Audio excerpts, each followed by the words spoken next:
Hey,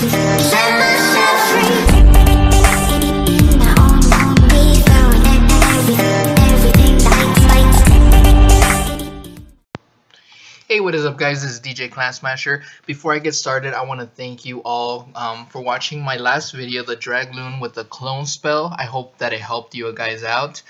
So this time I'm going to show you this other attack that is very popular as well. It's the GiBoWitch. So the way this attack works is the troops might vary a little bit, but for the most part it's going to be 6 giants, 10 witches, and 15 bowlers. And in the clan castle you're just going to carry 5 more bowlers and a giant.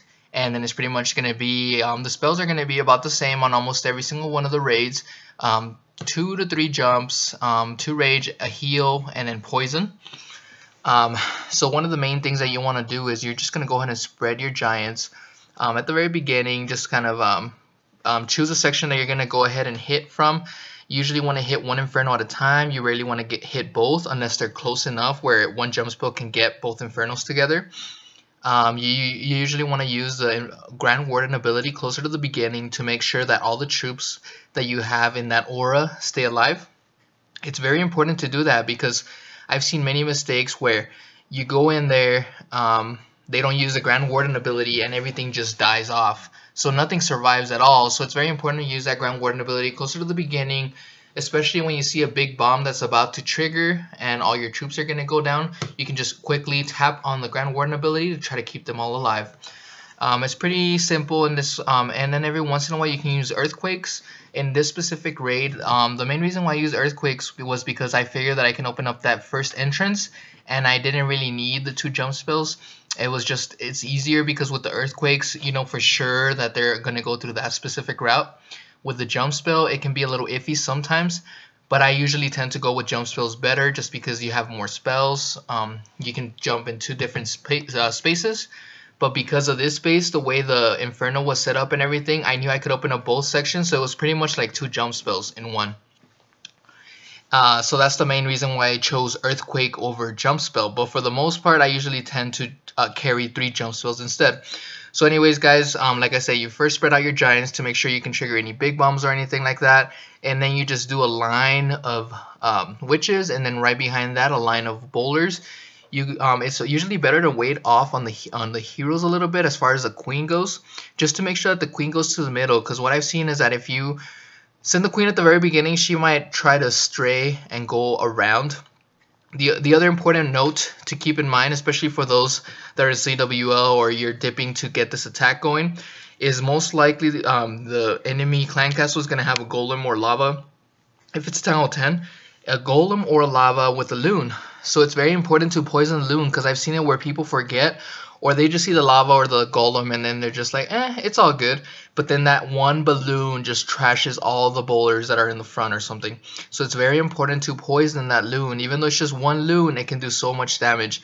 So here's another little variation, guys. This is Dan right here from Elite Gaming. He's going to bring a few more giants, and he does use that earthquake spell. So notice how that earthquake pretty much opened up the whole central compartment.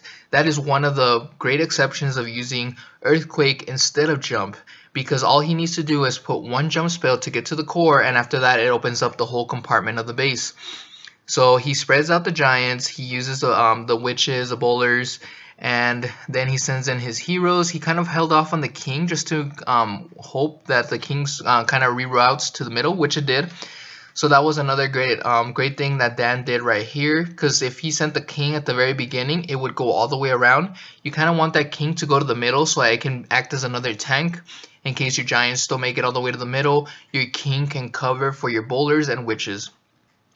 The other important thing is, guys, once you rage through that first inferno and use that Grand Warden ability, use that heal spell right after that so you can heal any bowlers or any witches that might have taken damage, and heal them before they reach that second inferno. That way they're fully recovered and they can go ahead and take that inferno down.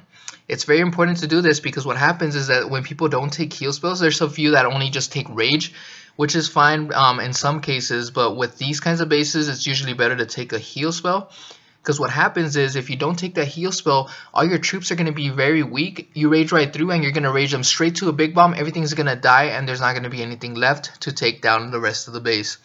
So it's very important to take that heal spell, guys. So those are the key things. First, choosing your entry point. You usually want to approach one Inferno at a time. There is exceptions, of course, exceptions for everything.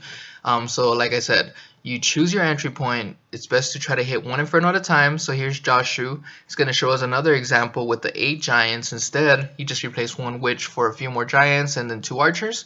So he starts at the bottom, getting that Inferno. He spreads his giants very well, and then he spreads the witches, pretty much one line of witches on that specific side he's going to start, and then the same thing with the boulders. Then after you do that, you go ahead and place the jump spell first, kind of wait a little bit so that the boulders and the witches create that funnel, and then you send the heroes in. You get that first rage in, you get that second jump spell placed, you make sure you poison the clan castle. In this case, it's a golem. So then once he replaces the clan castle, he's just waiting for everything to kind of get to the core. He places that heal spell just in case, you know, there was a bomb tower there and everything. So just to get those troops healed completely back to where they need to be, and then now they're going to approach that second Inferno tower. So notice how you place that rage spell, because when it comes to boulders and witches, when they're placed under a rage spell, they take down the core so fast, especially boulders because of their bounce. So they take out that specific defense and they go for the next one, guys. This is one of those better attacks as far as dipping. If you want to have a high percentage when it comes to dipping, it works on most bases. It definitely gives you that high percentage what is it called, hit rate when it comes to Town Hall 11 versus Town Hall 10. And that's pretty much it for this one, guys. And I also wanted to show you this other raid, which I'm pretty excited about because I did this in the Clash Cup tournament. It was supposed to be a scout for GP Grand Poobah. He's the other Town Hall 11 for Elite Gaming, e.g. Glory Hunters. So I was going to go ahead and scout for him, see if there's any traps or anything. But then once I started my raid, because this is one of those attacks that is real good against Town Hall 11s, especially if you're not sure what to do. It can give you that solid 2-star and even potentially give you the 3-star. So this is one of those, guys. So with this base, I figured jump right here, jump right there. Great GP helped me plan this one. He definitely helped me out with that. And then after that, guys, I just placed my witches. I prefer to do bowlers outside in. That's just my personal preference. But everybody does it differently and it still works. So then notice how I held off on my queen. I didn't send it right away just to make sure that they go straight to the middle. And after that, I just placed that rage spell to make sure that they can go ahead and get started on this. I figured the queen would go to the middle and take out that Inferno, so I wasn't too worried about that. I used the Grand Warden ability. I waited a little bit. Once I knew that the queen targeted the Inferno, I used my heal spell.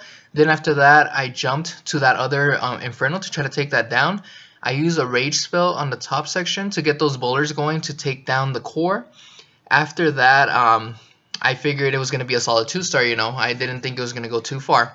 So right here at this point, I started seeing a potential because I still had some bowlers on the left side, on the top left section. I still had some troops going, and my queen was still pretty full, almost not fully healed, but she still had a lot of life left, guys. So I figured I had a great chance of getting this 3-star if I held off on the queen's ability. And that's another thing that I want to point out, guys. The queen's ability is a very important one to hold off to until she's finally under fire and she's about to die. She makes a great difference. If I were to have used that queen's ability early on in the game, this 3-star would not have happened. So it was very important for me to hold off on the queen's ability. I know a lot of people use the hero powers way too early on in the game. With the king, you usually want to use it when the king's at half life to make sure you get that full benefit of the raged barbarians and everything. But when it comes to the queen, you want to hold it off as long as you can to make sure you get that that full benefit, because she'll take fire off of her, get those archers going, and then after that it becomes invisible and uses so much DPS because her DPS increases whenever you use the power. So here it is, guys. I got that 3-star. It was such a great game against Th11, which is CB, Guantanamo Bay. Great win. We won by 1 and won by percentage as well. But definitely a great battle against them. Thanks again, guys. Hopefully this helps you guys out, and I'll see you next time.